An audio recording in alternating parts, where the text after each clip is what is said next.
Sejam bem-vindos a mais um episódio do podcast do Simparte.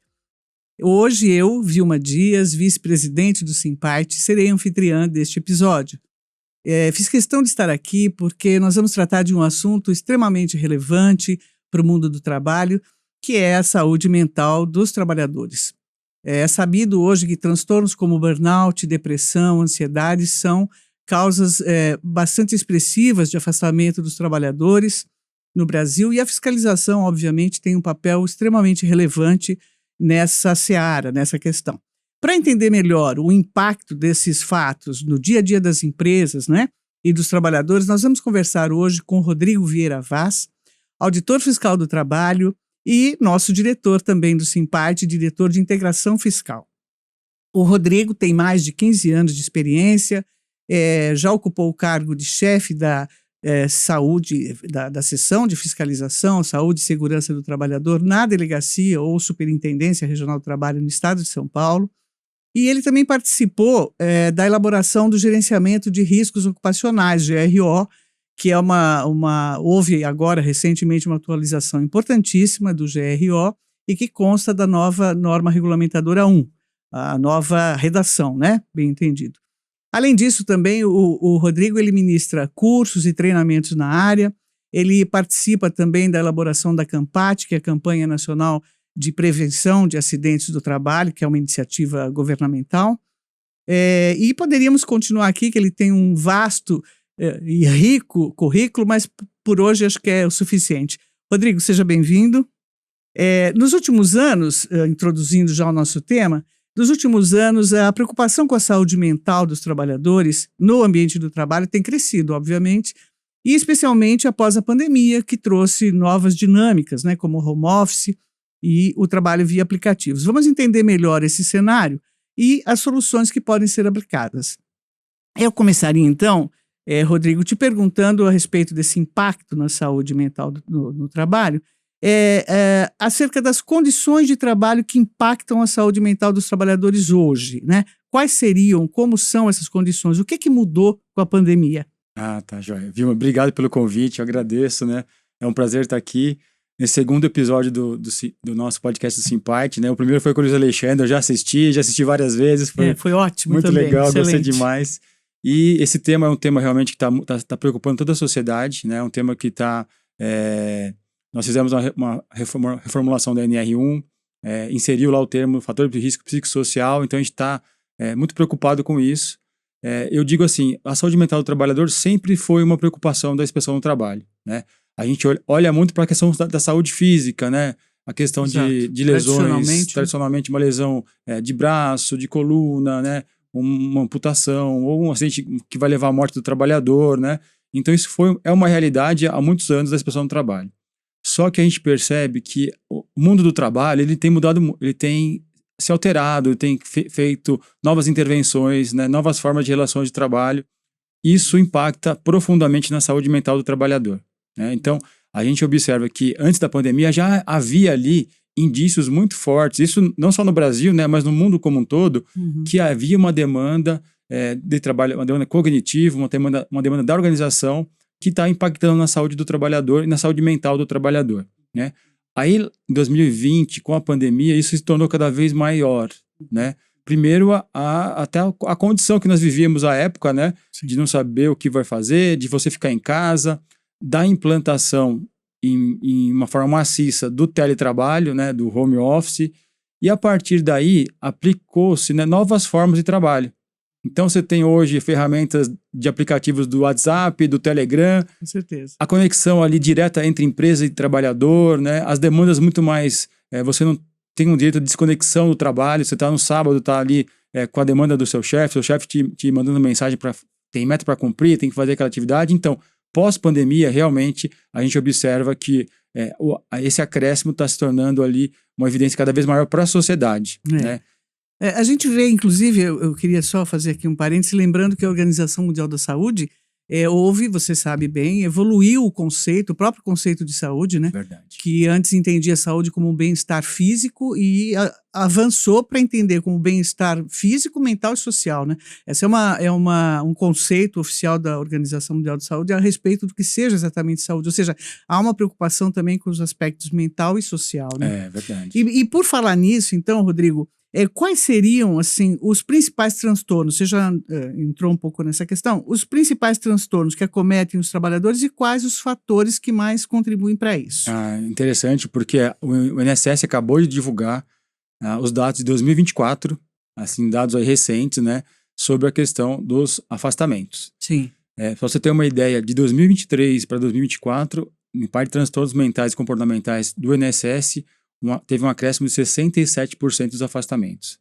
Então, estava na faixa ali de 160 mil, 170 mil, e foi para cima de 400 mil afastamentos. Né?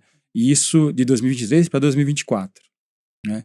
E o que eu percebo? Né? Esses afastamentos não é que eles apareceram do nada. Né? Acho que já havia ali o adoecimento do trabalhador, mas ele não era oficializado. Né? E é interessante porque a gente falou da Campate, né? A Campate 2023, o tema da Campate 2023, né, foi sobre o fator de risco psicossocial. A gente fez várias intervenções na sociedade, explicar o que é o fator de risco, falar sobre o burnout, falar sobre o transtorno mental do trabalhador, como que ele aparece, né? Então, realmente, é um fator que hoje é o terceiro maior fonte de adoecimento no trabalho, são os transtornos mentais e comportamentais. E nessa série da CID, né, da CID-10, a classificação F, que é a classificação de transtornos mentais, você tem ali depressão, né? A depressão leve, aguda, temos ali o transtorno de ansiedade, a ansiedade no trabalho, né? E aí aquele transtorno também que é a ansiedade, é uma mescla entre ansiedade e alegria, né? Então você fica aí naquela questão bipolar. Às vezes você está tão feliz, conseguir atingir a meta... Mudança de humor, assim... Justamente, aí mês que vem zera tudo, tem que cumprir a meta novamente. Né? A jornada de trabalho. Então, esses são os fatores de risco psicossociais muito presentes, né? E o que desencadeia isso? Quais são os fatores que a gente tem identificado que desencadeia isso? Então, aquelas questões de metas inalcançáveis, tem aquela meta que você está sempre atrás da meta, nunca consegue atingir, né?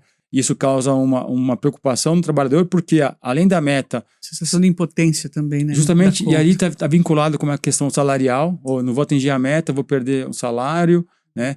Tem a questão dos líderes, né? Os gestores, que não têm eles não têm uma propriedade em ser líder, né? Eles fazem uma cobrança excessiva, né? E somado à questão das jornadas exaustivas, né? A jornada do trabalho, a questão de você ter ali coisas básicas, sabe? Você não tem um plano de carreira na organização. Isso também dificulta, porque você não vê um futuro para você dentro da empresa, né? São fatores que deixam o trabalhador instável, né? Inseguro, melhor dizendo, né? Dá uma fragilidade. Inseguro, e aí desencadeia tudo isso. Você falou, inclusive, da CID, isso é importante para o pessoal que está nos vendo, lembrar, né, que a própria Organização Mundial de Saúde, a partir daí, inseriu, né, na classificação internacional de doenças, CID, o burnout como uma doença relacionada ao trabalho. É interessante isso, né, que o próprio conceito deles é exatamente isso, que o burnout é uma doença tipicamente relacionada ao trabalho, não se vê em outros, né, e ela é gerada, desencadeada a partir de riscos muito provavelmente não gerenciados, né, Rodrigo? Vamos falar mais disso. E outra coisa que eu achei interessante também, li esses dias que, sendo doença do trabalho, ela tem toda uma consequência, digamos assim, formal e jurídica no nosso ordenamento, né? Isso é muito importante, porque eu me lembro, assim, eu já sou bem mais velha que você, do tempo que essas questões eram muito, de certa forma, vistas como irrelevantes ou tratadas... Hoje não, hoje se reconhece que ela é uma doença gerada no trabalho e, por consequência, ela pode implicar responsabilização da empresa. Tem o tratamento, tem a questão do afastamento oficial, digamos assim, né, em que o trabalho... Enfim, é uma questão muito importante, que bom que você lembrou disso. Na questão do risco psicossocial, quais são os mais comuns que você encontra na fiscalização? Você já adentrou, mas é legal explorar um pouco mais sobre isso. Olha, a gente vê de tudo, né? Um pouquinho de tudo. A gente vê daquelas coisas mais básicas, por exemplo, de não permitir o trabalhador ir ao banheiro. Ah, né? isso é uma questão Você não muito pode sair, tem que ficar no seu presente, né? posto de trabalho, você não pode ir ao banheiro. Ali já causa, né, uma pressão de você não conseguir, na sua jornada, ir ao banheiro. Essa é a mais básica, né? Sim. Mas ali se desencadeia outras situações, né? Por exemplo, uma falta de comunicação com a empresa. A empresa não sabe se comunicar com o trabalhador. Aí cria aquela famosa rádio peão, sabe? Aí a rádio começa a falar... acaba com... justamente. E aí essa deficiência na comunicação da empresa gera ansiedade, gera aquela pressão de você não sabe o que vai ser do seu trabalho no dia seguinte, né? Então, a comunicação ineficaz é um fator muito importante, né? A meta, aquelas metas que você estão vinculadas ali à remuneração também, tem que ser são metas que não são alcançáveis, que prejudicam a forma de trabalho. Então, você tem um procedimento de trabalho de segurança, faça dessa forma. Então, prescrito é muito bonito. Quando vai para o trabalho real, para você atingir aquela meta, você tem que desviar do prescrito, né? Então, senão não chega lá, né? Não chega no trabalho real. Então, você observa que são várias situações que vão se somar, né, que vão ter somar a pressão do trabalho, somar com uma liderança que não me apoia, ser uma perspectiva de carreira. Isso vai dando um cenário que, para o trabalhador, está ali aberta a porta para você ter ali um adoecimento, né? É importante, e certamente você vai tocar nesse assunto mais adiante, é a questão do gerenciamento desses riscos, né? Justamente. Isso é fundamental, ainda bem que o mundo todo está se preocupando com isso, e o Brasil finalmente atentou para a questão do ponto de vista legal, né?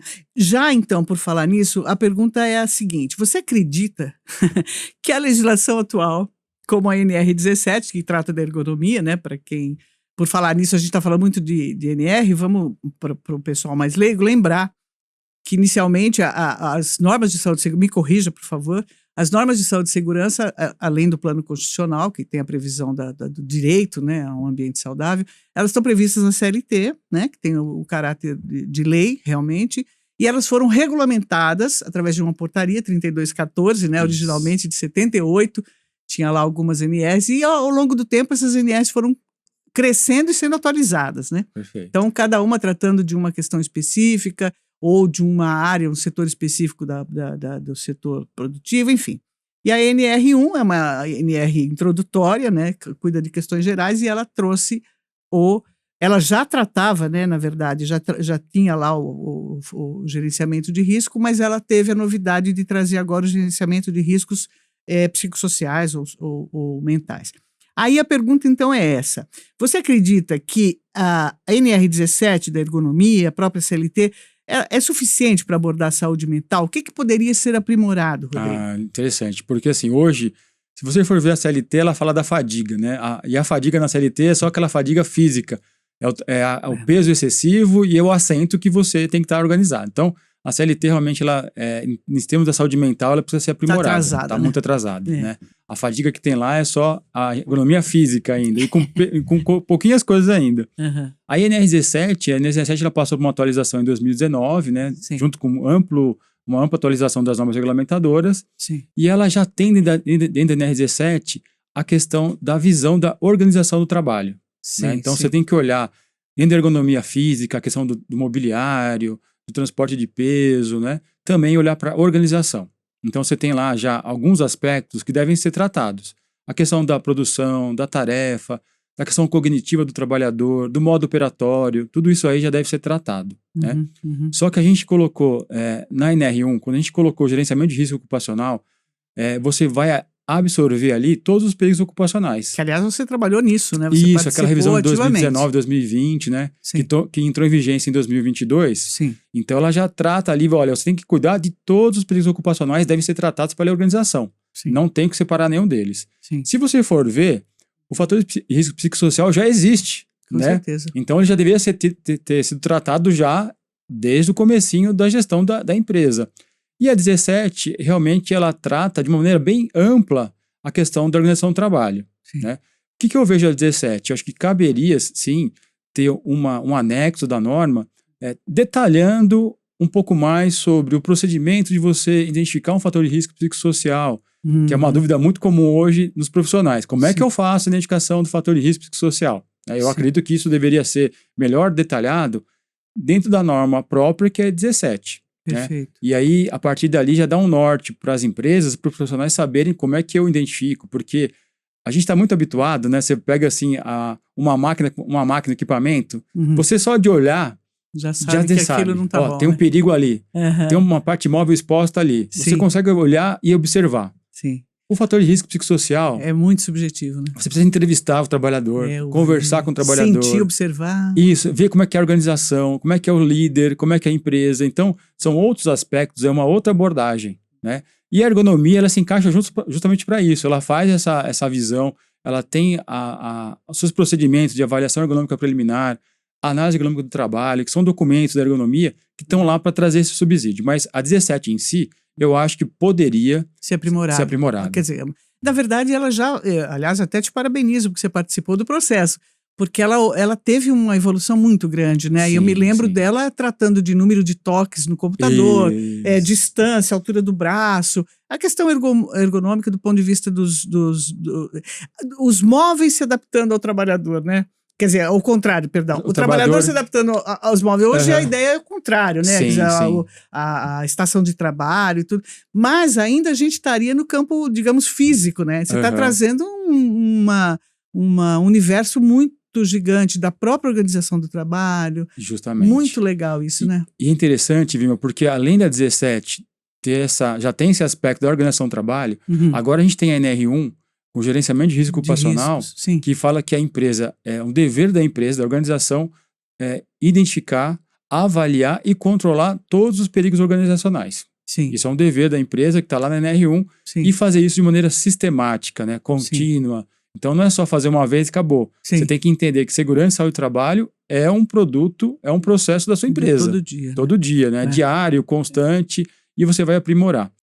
Eu queria tocar um pouquinho no assunto, saber sua opinião, até um pouco fora do script, que é o seguinte, a gente sabe que o processo legislativo em si, ele é longo, né? Ele é lento, melhor dizendo, ele é lento. Você fazer uma lei tem todo um procedimento legislativo e tal.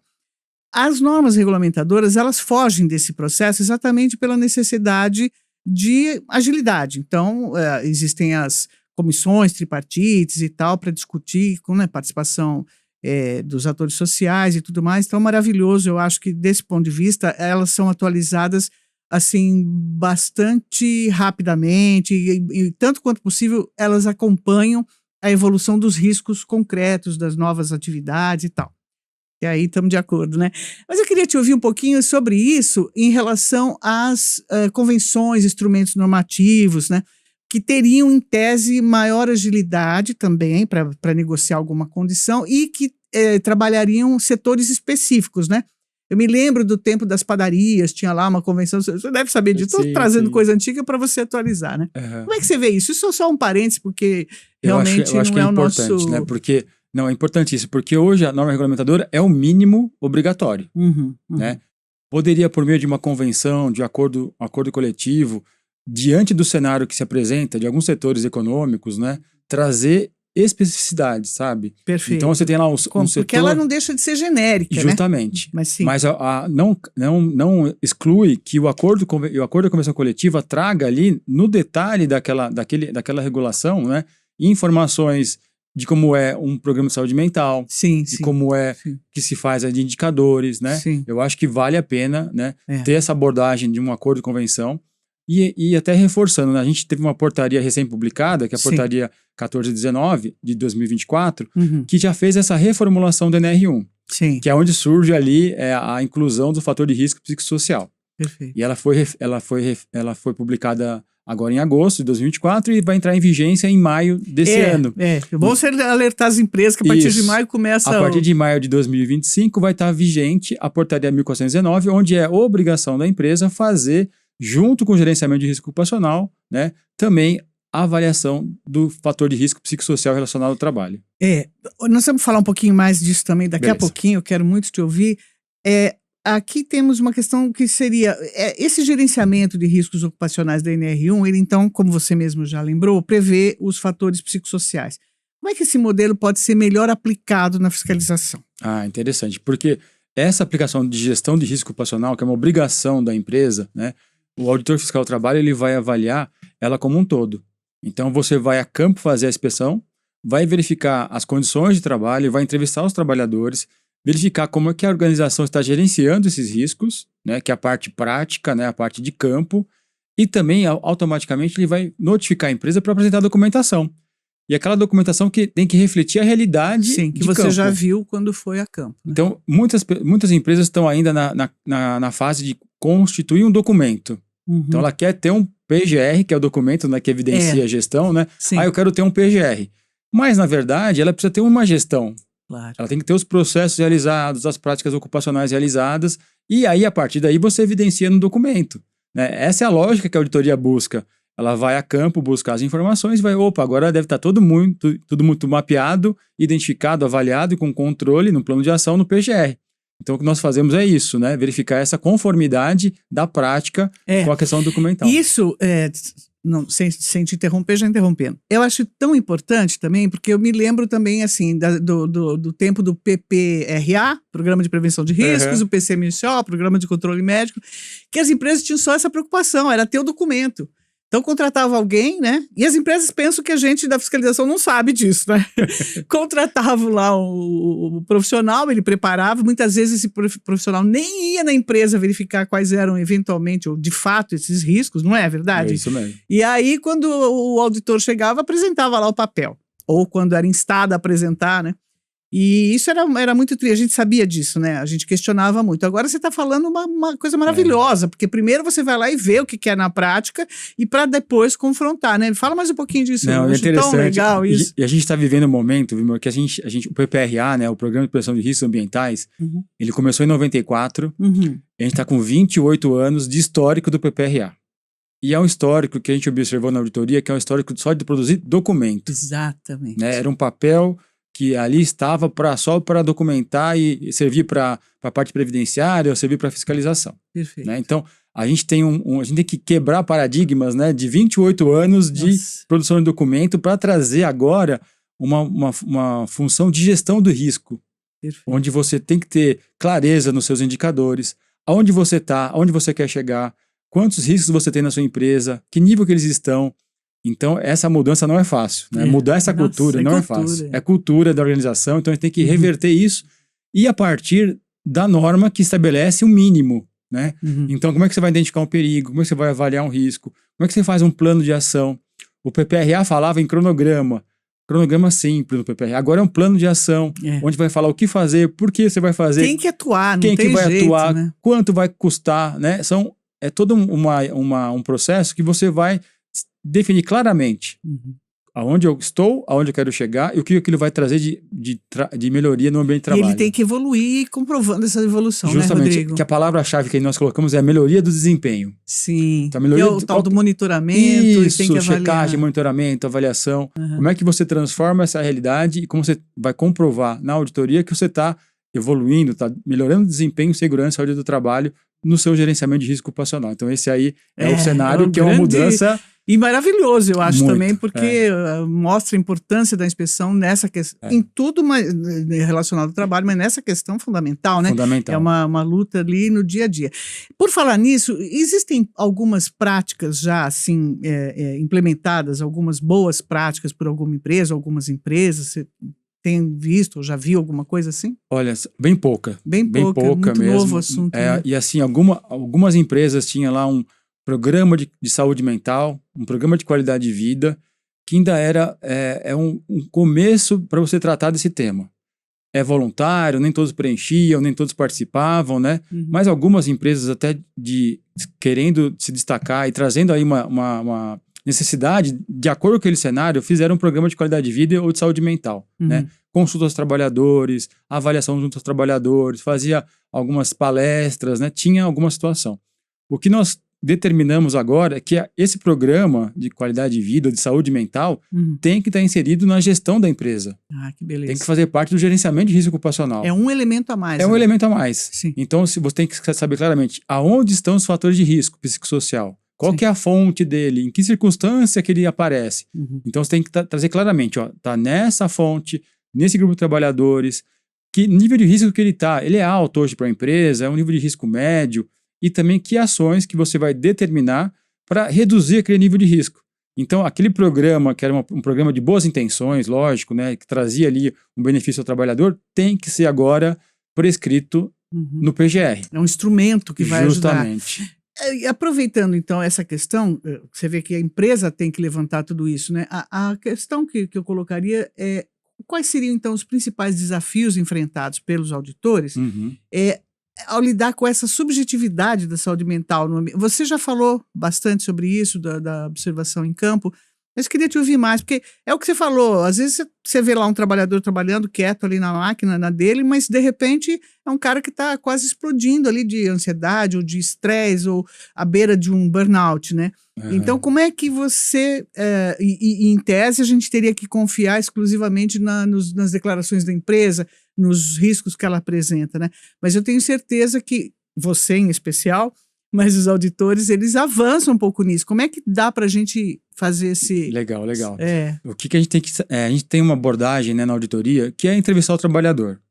E essa abordagem da entrevista do trabalhador, o que acontece? Você tem que saber como perguntar, que forma que você pergunta para o trabalhador, que pergunta que você vai fazer para conseguir ter a sua visão daquela realidade. Então, o que eu vejo, Vilma? Eu acho assim, já estudei um pouquinho o tema, né? Você vê, algumas pessoas que trabalham no mundo, Sim, já tem o seu critério da inspeção do trabalho. Você olha o HSE, que é uma inspeção britânica, eles têm um modelinho do HSE. Até os nossos colegas portugueses, né, o ACT de Portugal, tem um critério de perguntas que são abordadas junto ao trabalhador. Um protocolo, um questionário, né? Então a gente precisaria ter o nosso protocolo. Né? A gente ainda não tem. Não tem. Cada um faz o seu. Hoje o nosso órgão central está criando uma coordenação nacional sobre esse tema de fator psicossocial e deve estar construindo ali ou um questionário ou um procedimento fiscal para poder tratar e abordar melhor essa fiscalização. Perfeito. Porque ela é diferente, viu? Mas isso é fato. Não tenho dúvida disso. É fato. Muito diferente. Hoje eu vou a campo fazer uma auditoria. Não depende exclusivamente do olhar, visual, da visão. A gente tem um treinar a gente tem um treinar bem treinar o olhar. Treinar o olhar. A gente consegue treinar o nosso olhar. Você olha para uma máquina... É só você sair na rua que você já... Você vai numa obra, já vê a situação A, B e C, né? E numa relação que a gente está buscando ali, o fator de risco psicossocial, ele está no indivíduo, né? Ele está ali presente naquela relação de trabalho. E entram outras questões, assim, se me permite, por exemplo, a própria dificuldade de você abordar um trabalhador, dependendo da chefia, ou o próprio medo que esse trabalhador tem, muitas vezes, de falar com a gente, né? Justamente. Fala um pouquinho sobre isso também. Essa abordagem, porque você está no processo de auditoria, né? Você está dentro da empresa, buscando informações, e você está entrevistando um trabalhador e o chefe está do lado.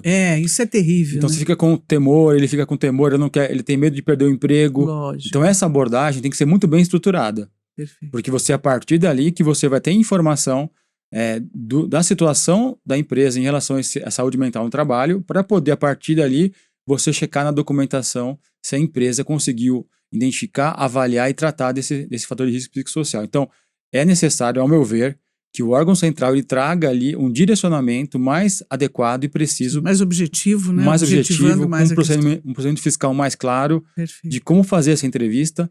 A gente tem, né, dentro dos questionários, né, que existem aí na literatura, diversas modalidades, né? Diversos questionários, até o HSE, que é essa seção britânica, tem um questionário do HSE, tem COPSOL, que tem CARASEC, tem vários questionários. Sim. Mas qual é aquele que nós vamos...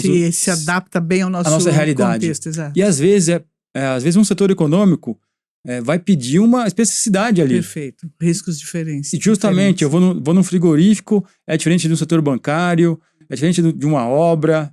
Como é que eu vou tratar essas diferenças dos setores econômicos numa auditoria?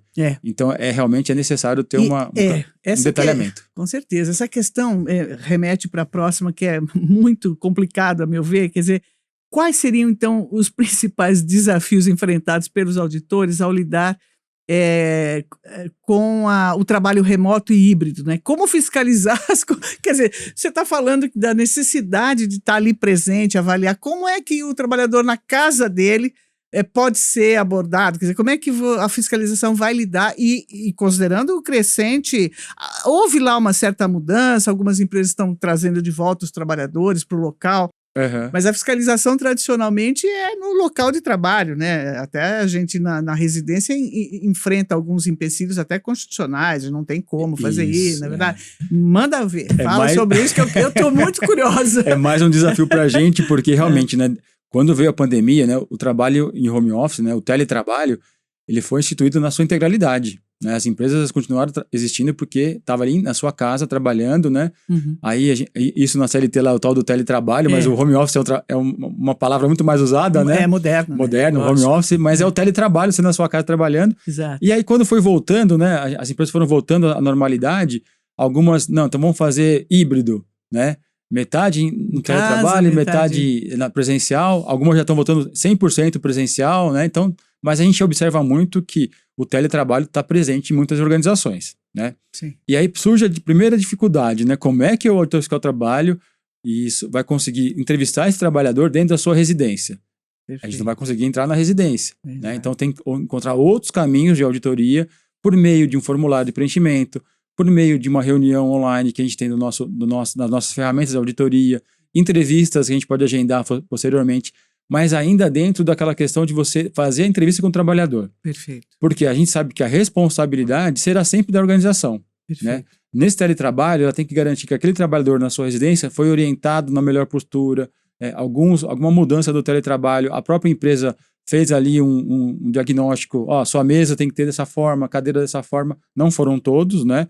Mas deveria ter sido feito de uma maneira organizada, e há deficiência, né? Com certeza. E a gente tem que encontrar onde estão essas deficiências, onde estão essas não conformidades, essas irregularidades, para que a gente consiga fazer uma auditoria tanto presencialmente no estabelecimento da organização, como também naquele local previamente convencionado lá no contrato, que ela está na casa dela, onde ele está trabalhando. Está no trabalho ali, tem a sua pressão, está com o seu celular, com o seu WhatsApp, tendo uma cobrança, não desliga. Então é tudo isso, a gente tem que mapear esse home office, mapear ali aquela situação e ver o que a empresa fez para trazer ali a identificação daquele perigo ocupacional e como ela está tratando ele. Entendi. Esses dias, curiosamente, você deve ter visto também, acho que a Justiça do Trabalho, não sei qual instância, condenou uma empresa por um trabalhador que reconheceu como acidente de trabalho, um trabalhador que trabalhando na casa dele caiu da cadeira. Você deve ter visto, inclusive a foto na mídia era de uma cadeira toda meio já deformada, enfim. E ali se reconheceu que foi acidente de trabalho. Eu penso na minha concepção que aí é mais fácil, porque tem um fato concreto, né? Ele caiu, quebrou, não sei se o braço, a perna, não importa. Foi para a Previdência, lá, o atendimento, e isso aconteceu no horário de trabalho, digamos assim. Então, de certa forma, foi fácil. Talvez seja difícil a questão da responsabilização, mas aí é outro assunto, que a gente não precisa entrar nisso agora, a questão do acidente de trabalho e tal. Então, aí ainda há uma certa, né? Mas se ele está tenso, estressado, nervoso, doente, realmente é aquilo que você falou. Agora, achei interessante você falar, eu pensei agora nisso também, da possibilidade, por exemplo, de uma chamada de vídeo com ele, né, de conversar. Você não está adentrando a residência, mas talvez fosse, né? E aí, então, essa é a questão. Aí a pergunta: ferramentas como análise de dados e inteligência artificial podem auxiliar nesse monitoramento? Discorre um pouco sobre isso. Legal, pode sim. Eu acho que a gente tem que... A autoria fiscal do trabalho, ela tem que avançar ao longo do tempo e trazer a tecnologia ao seu favor, né? Hoje nós já temos colegas, só para você ter uma ideia, que já tem um trabalho dos colegas em Brasília que tem uma predição de acidente. Eles fizeram um trabalho de inteligência artificial, dados externos e internos, então eles conseguem trazer com uma certa precisão o setor econômico e a ocupação que tem um índice de acidentalidade importante. E eles colocaram... FAP. Não tem nada a ver com fator acidentário nem previdenciário. Não Eles pegam dados da fiscalização, o setor está sendo muito autuado, está crescendo os trabalhadores, temos indicadores de acidentalidade do INSS que se somam a essa informação. Aí eles criaram uma lógica, né, que a inteligência artificial, a partir dessa lógica criada, consegue detectar, risco. Vá nesse setor, pegue essa ocupação que ele está com um índice aí de acidentalidade em torno de 90%, 95%. Ou seja, há uma grande chance dessa ocupação nessa empresa se acidentar. Olha que maluco, então, né? É muito maravilhoso legal. Maravilhoso. Isso, então, né? e hoje nós temos, pelo E-Social, né, uma infinidade de informações armazenadas. Perfeito. Então, a gente consegue pegar as informações armazenadas, pegar o histórico da fiscalização de anos e anos que nós fiscalizamos, né, as empresas, as ocupações, juntar e trazer ali informação. Sim. Isso é importante. Outra informação, né? Hoje, no meu celular, eu tenho um aplicativo da Auditoria Fiscal do Trabalho que eu consigo saber um acidente de trabalho que aconteceu ontem na empresa. Olha que coisa. Então, isso era outra dificuldade, né? Tinha que esperar, muitas nem são notificadas. Real time, sabe? Ele fez o evento 2210 social, tá lá, chegou no ambiente. Mas desculpa, como é que você já tem a informação? Porque a empresa ela é obrigada a informar um evento de social. No e-social imediatamente. Do 2210. E aí você tem essa... Aí esse evento cai na nosso ambiente nacional e eu já tiro ali a informação do acidente, da doença ali já evidenciada na CAT. Que coisa Isso maluca, aí né? eu consigo informação com muito mais precisão e com muito mais rapidez, né? E aí até trazendo um ponto que você destacou, que é a questão do... É fácil para a empresa abrir uma CAT de uma lesão de dedo, né? Agora, a gente tem observado que ainda há uma subnotificação grande. Das CATs com relação à doença e com relação ainda à questão do transtorno mental. Isso é muito evidenciado. Você atribui isso a uma certa, digamos, ignorância da empresa em avaliar a questão? Primeiro que a gente falou no início que o burnout, por exemplo, foi considerado uma doença do trabalho até que recentemente, né? Vamos imaginar isso, e por isso não teria havido comunicação CAT, né? Que também são para as doenças, não é isso? Não só para o acidente. O típico, né? Você acha que isso é um pouco da ignorância ainda, do desconhecimento, ignorância no sentido de desconhecer a questão? Ou você acha que, enfim, você acha que as empresas ainda estão meio perdidas nisso? Olha, como é que é isso? Eu acho que é multifatorial, né? Você tem que somar a questão que era um estigma, né? Alguns setores aí fica doente, eu não estou produzindo, eu não estou... É estigmatizado. Ele próprio esconde, né? O próprio trabalhador esconde. A empresa, e também tem o papel da empresa que não reconhece que ela é a causadora daquele adoecimento. Perfeito. Né? Pelas várias situações do ambiente de trabalho. Um chefe que tem a cobrança, é aquela atividade que você está ali, tem que fazer ela diariamente, é a redução da equipe de trabalho. Às vezes você tem uma empresa que tinha lá 20 trabalhadores, reduziu para 10 com a mesma produção. Exato. Você sobrecarrega o trabalhador e, consequentemente, ao longo do tempo, aquele trabalhador vai ter um adoecimento, né? Então tem toda essa situação. E o que nós queremos que isso seja muito bem transparente. Sim. No gerenciamento. Claro. Identifique o perigo. Ele existe? Então identifique. Mostre lá onde está, qual é a fonte. Avalie aquele perigo, vê que nível de risco que ele está. E faça ações de controle. Perfeito. Né? Ela tem que olhar para ela mesma, né? Trabalhe com a prevenção, porque hoje, qual que é a situação? Não tem prevenção. Você vai saber de um adoecimento já com o médico. Exato. Né? Exato. Então você está lá, já houve ali a lesão ao trabalhador, você não trabalhou na prevenção. Então a gente tem que trabalhar de maneira preventiva e organizada e sistematizada. Eu até, aproveitando essa tua fala, que eu considerei perfeita, eu queria, assim, mostrar também para quem está nos assistindo a importância da fiscalização. Eu já defendi essa ideia em algumas oportunidades, em congressos que eu participei, que, assim, a Justiça do Trabalho, a gente, claro, rende todas as homenagens ao Poder Judiciário, não tenha dúvida nenhuma, o próprio Ministério Público, que trabalha muito em parceria conosco, mas a Justiça do Trabalho, como é que eu posso dizer? Ela entra na questão, ou ela intervém, é a palavra, ela intervém na questão quando a coisa já rolou, né? O acidente já aconteceu, a doença já se instalou, e aí então as pessoas vão atrás do prejuízo, vão lá buscar uma indenização por dano moral, uma indenização patrimonial, eventualmente, enfim. E então é uma forma de corrigir ou de resolver a questão pós-fato, né? E a fiscalização tem exatamente esse papel de prevenir. Isso é tão fantástico, isso é difícil das pessoas entenderem. Acham que a fiscalização é para ir lá e multar, não é nada disso. Tem um papel tão maravilhoso que é inclusive de prevenir o conflito, né? Porque na medida em que você atua preventivamente, você não só evita a doença e que sobrecarrega os cofres da Previdência, etc. e tal, você evita o conflito que sobrecarrega o Poder Judiciário e, mais do que tudo isso, você cuida da vida ali, você está cuidando da saúde do trabalhador e que isso vai, consequentemente, gerar importantes resultados para a própria empresa, né? Então, pegando esse gancho, Rodrigo, eu queria entrar aí daí numa questão assim, um pouco mais complexa, mas é de propósito, que é exatamente assim, a necessidade de um corpo de fiscalização maior e que a gente não tem, que a gente está lutando para isso. Vamos render homenagens aos novos que estão chegando agora. Mas eu queria que você falasse um pouco sobre isso, especialmente como você colocou tantas vezes, tão bem colocado, da necessidade do auditor estar lá no espaço físico, enfim, no contato, ou seja, ele tem que se deslocar, o trabalho dele não é só atrás de uma tela, de ver dados e tal, ele tem que ir lá, mais do que nunca agora, como você está falando, confrontar essas questões. E tudo que você falou, eu vejo que exige um trabalho de inteligência muito grande, um tempo muito grande do auditor, né? Como é que você vê essa questão? Você acha que o governo está preocupado com isso ou a preocupação do governo é números, né? que não é segredo para ninguém. Eu sei que você é um grande defensor da categoria, assim como eu. Então, por favor, fale sobre vamos isso. Sim. É importante que a presença do auditor fiscal do trabalho, né, com toda essa tecnologia, né, com sistemas informatizados, né, na questão de segurança do trabalho, segurança do trabalho, a presença do auditor fiscal do trabalho no ambiente de trabalho, ela é fundamental, ela é básica. Então, não tem como substituir hoje a presença do auditor fiscal do trabalho para o tema segurança do trabalho. Perfeito. Porque você tem que ali, naquele cenário, buscar as informações de como está aquele ambiente, como está as questões de máquina, de equipamento, como é que é a pressão no trabalho, como é que é a questão do ritmo, da jornada.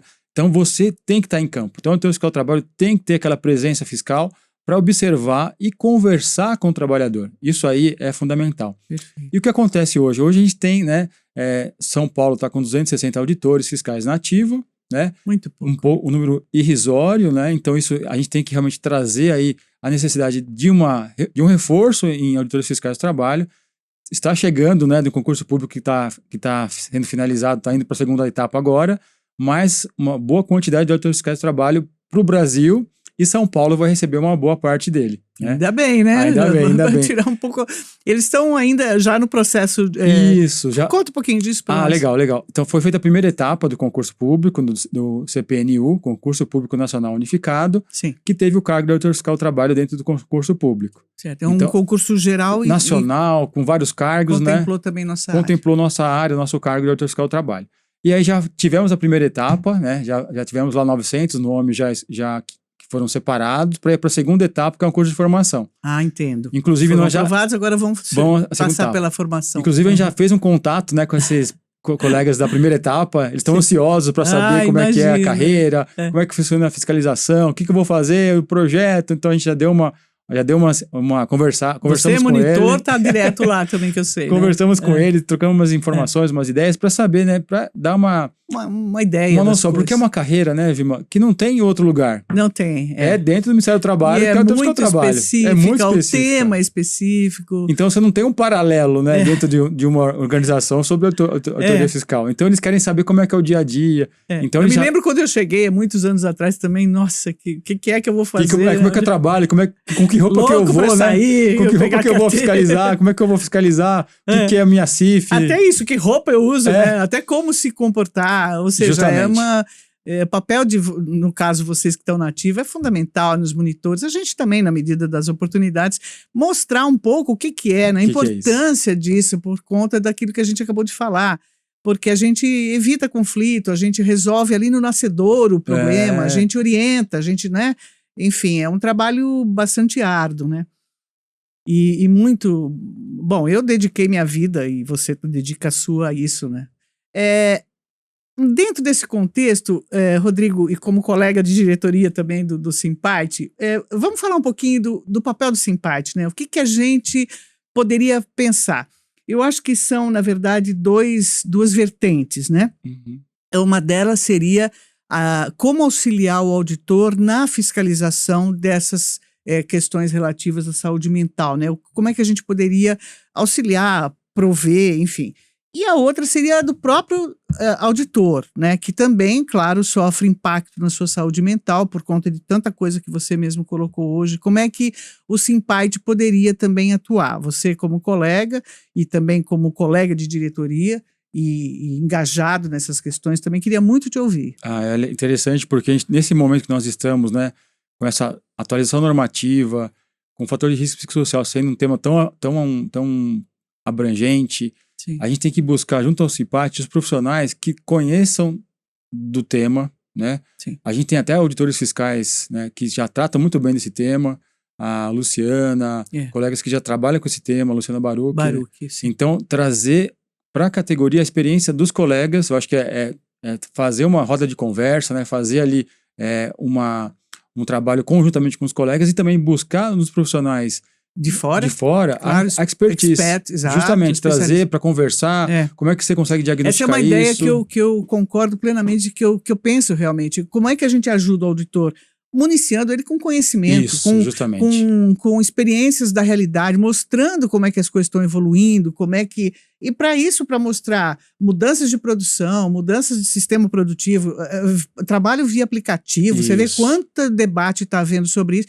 E nós precisamos, claro, o auditor ele não nasce sabendo tudo, então nós precisamos alimentar ele de informação. E às vezes tem uma boa prática de uma auditoria fiscal do trabalho, sei lá em Prudente, que ele pode trocar. Pode trocar. Então ele, olha, eu atuei assim lá na agência de Prudente, isso você pode aplicar em São Carlos, você pode aplicar em Araraquara.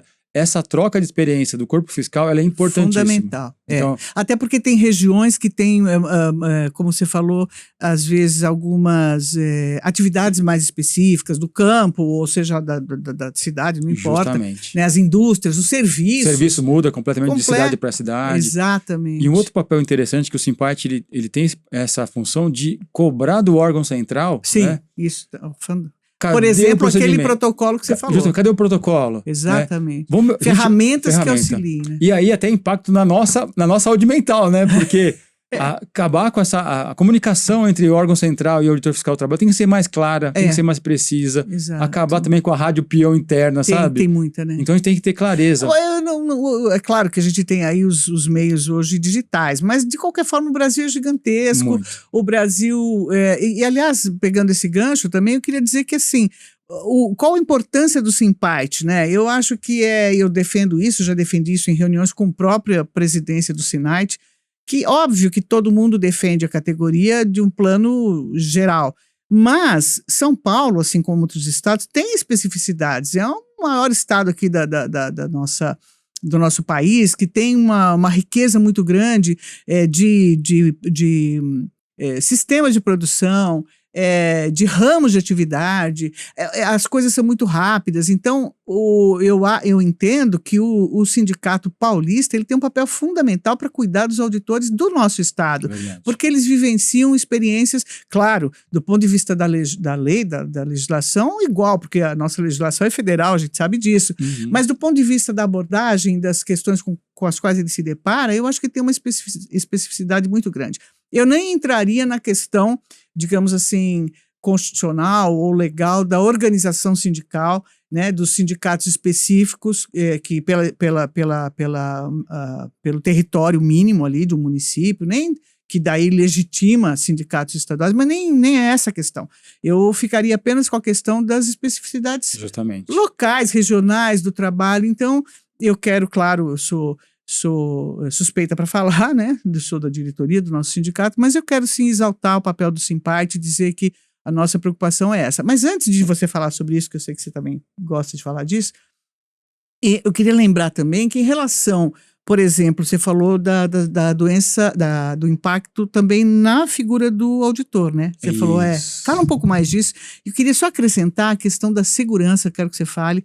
A gente tem aquela situação da chacina de Unai emblemática, que deixou muitos auditores inseguros. Fala disso. Rodrigo. Importante, que a gente também, dentro do nosso procedimento fiscal, a gente está sujeito, né?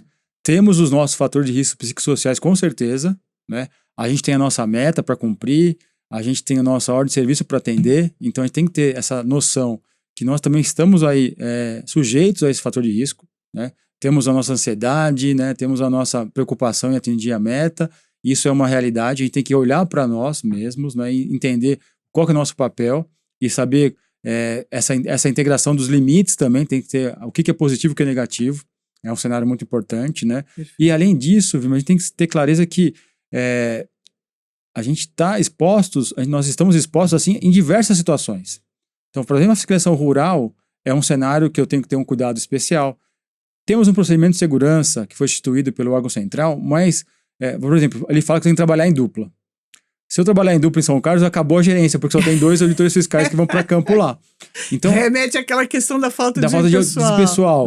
Então, assim, eu tenho que ter uma viatura que me dê condições para fazer uma fiscalização de campo, né? Então, eu tenho que saber, aquela viatura está em condições de dirigir? Ela tá com um motor bom, um pneu bom, eu consigo fazer uma direção segura com relação a essa viatura. Então, são esses aspectos que nós temos que ter clareza. E também a gente se preocupa muito na questão da abordagem, né? Como você vai abordar o trabalhador, abordar o empregador numa auditoria fiscal do trabalho. É uma fazenda com um monte de seguranças, por exemplo. Justamente. Né? Dificuldade de... E aí a gente se expõe, né? A gente se expõe e está ali a todo momento em situações de risco, né? Exato. Que nós precisamos ter clareza do que nós estamos fazendo naquela atividade e saber trabalhar com a prevenção. A gente quer a prevenção, né? Dos trabalhadores. Eu vou olhar para nossa casa e falar assim, nossa, mas o meu calçado de segurança, né? A minha bota... Está adequado? Eu tô com isso? Eu tenho isso, eu tenho um capacete para entrar numa obra. Então, a nossa preocupação no Simpart vai nessa linha, né? Exato. Aliás, eu quero até ressaltar e agradecer que você tem contribuído muito nessa questão de sugerir essas digamos assim, essas medidas, né? Por exemplo, de fornecer já prioristicamente para os novos o capacete adequado, o calçado adequado, porque a gente sabe que, infelizmente, o nosso empregador não faz isso, né? Isso, infelizmente, não vem. Então, o sindicato pode fazer. Justamente. E você, com ideias maravilhosas, procurando sempre os produtos de qualidade, a gente já falou muito sobre isso. Imagina um auditor indo fiscalizar com um capacete inadequado, que não esteja, não é? Ou um calçado inadequado. Então, você é uma pessoa que eu admiro muito, que tem essa preocupação, tem trazido para a gente está trabalhando essas questões. Justamente. Também, né? E é o dia a dia, né? A gente está toda hora em campo, está toda hora numa obra, está toda fiscalizando uma indústria. Então, está preparado para ter um mínimo de proteção ao auditor fiscal do trabalho, que é a proteção básica, né? Dentro da hierarquia, é a base, é o EPI. É o mínimo, né? E depois você trabalhar na questão de uma abordagem, de saber, de você ter um canal de comunicação mais claro numa situação de risco. Exato. Como agir naquele momento? Fui lá, teve uma obstrução de eu entrar na empresa, o que eu faço? Perfeito. Como é que eu aciono o chefe? Como é que eu aciono a polícia? Então, ter clareza nesses procedimentos fiscais para dar uma retaguarda para o colega de campo estar preparado para enfrentar esses desafios. E é interessante, né, que essa nova geração que está chegando, né, dos auditores fiscais novos... Está um pouco desavisados. Tem que saber o que faz, como faz, né? Saber o mínimo, que o auditor fiscal do trabalho faz, como é que é o trabalho. Porque tem muito também presente aquela ideia, Rodrigo, que muitas questões precisam ser flagradas, né? A gente sabe disso, quer dizer... Como é que... É claro, a gente sabe também que entre a palavra do auditor e a palavra digamos, do administrado, num eventual processo, prevalece a do auditor simplesmente porque ele tem fé pública, mas que pode ser derrubada via uma prova efetiva, né? Porque a pessoa, mas o auditor falou, está falado. Não é bem assim. Prevalece até que haja uma prova em contrário. É preciso que isso fique bem adequado.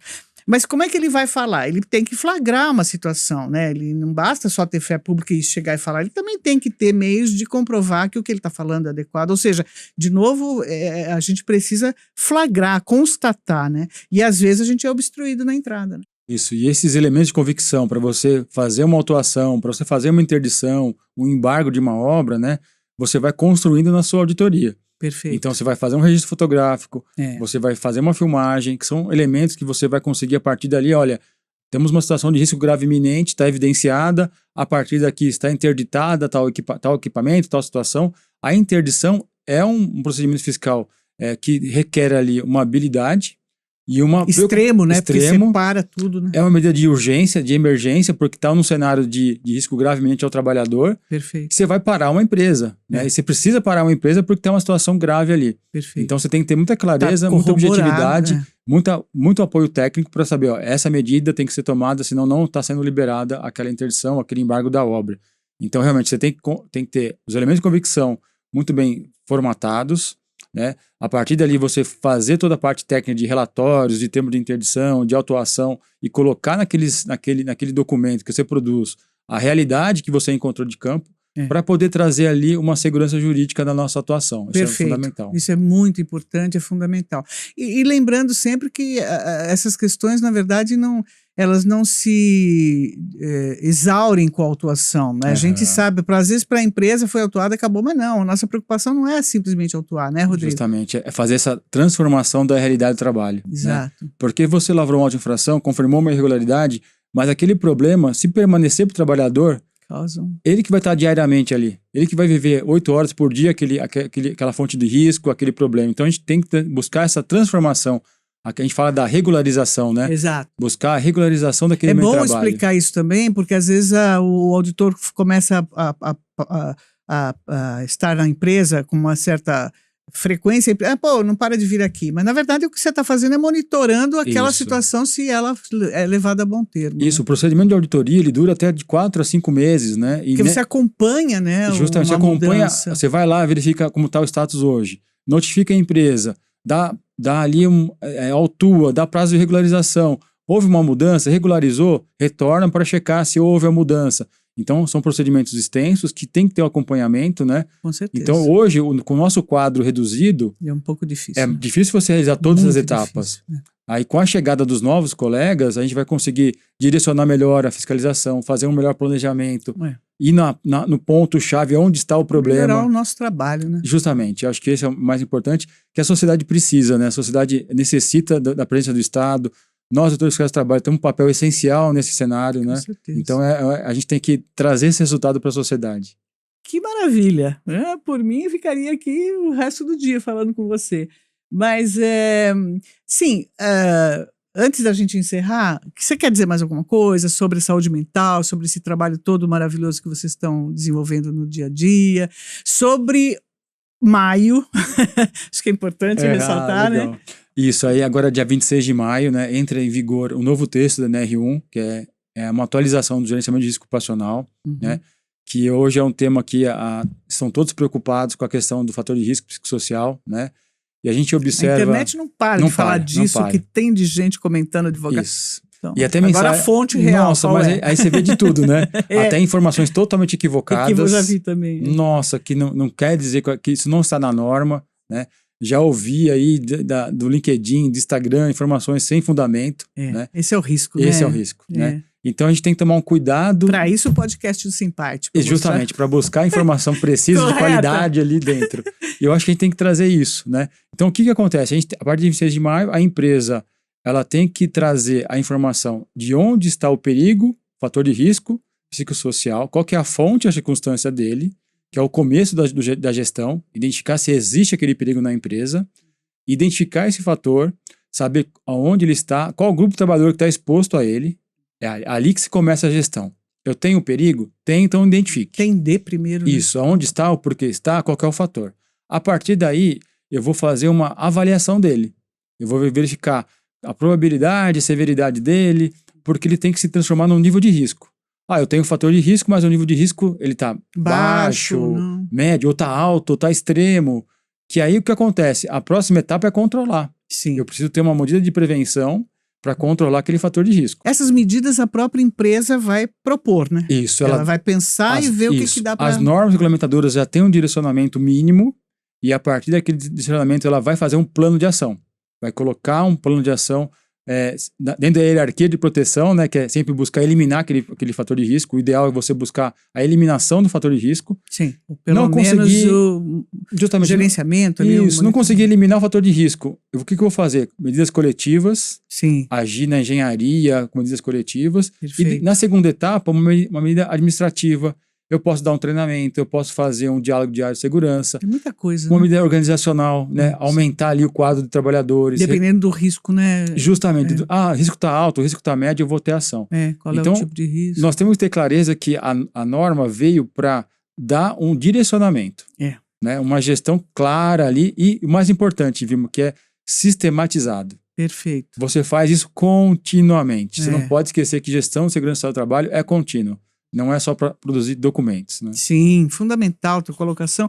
E é incrível, acho que assim, o que a gente sempre busca, o Brasil, os estudiosos, o mundo inteiro, é que haja uma conscientização, né, por parte das empresas, porque só punir muitas vezes não resolve, né? E aí eu acho que essa mudança, ela tá te chamando para isso, né?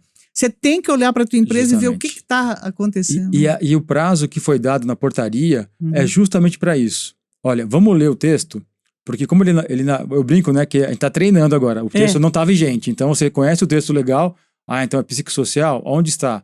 Então é o momento de fazer, de mobilizar, de você identificar. Por quê? Dia 26 de maio, aí o juiz, cobrar. Aí o juiz apitou, o jogo tá valendo, o auditor vai lá fiscalizar, o auditor vai lá verificar se está com conformidade, muda, né? Então tem que aproveitar esse momento. Exato. Agora maravilha. é o momento de você estar ali estudando e praticando. Buscando entender, né? Justamente. Nossa, maravilha, adorei, muito bom. Acho que chega, né, por hora. Olha, eu queria dizer que a gente falou, então, hoje da importância da saúde mental do trabalhador, dos impactos das condições de trabalho, do ambiente de trabalho na saúde, da importância da fiscalização, da importância da conscientização de todos, né? O impacto dessas condições de trabalho na saúde ela é um tema extremamente importante, claro, e deve ser ou deve estar na pauta sempre, né, das empresas e das políticas públicas, né?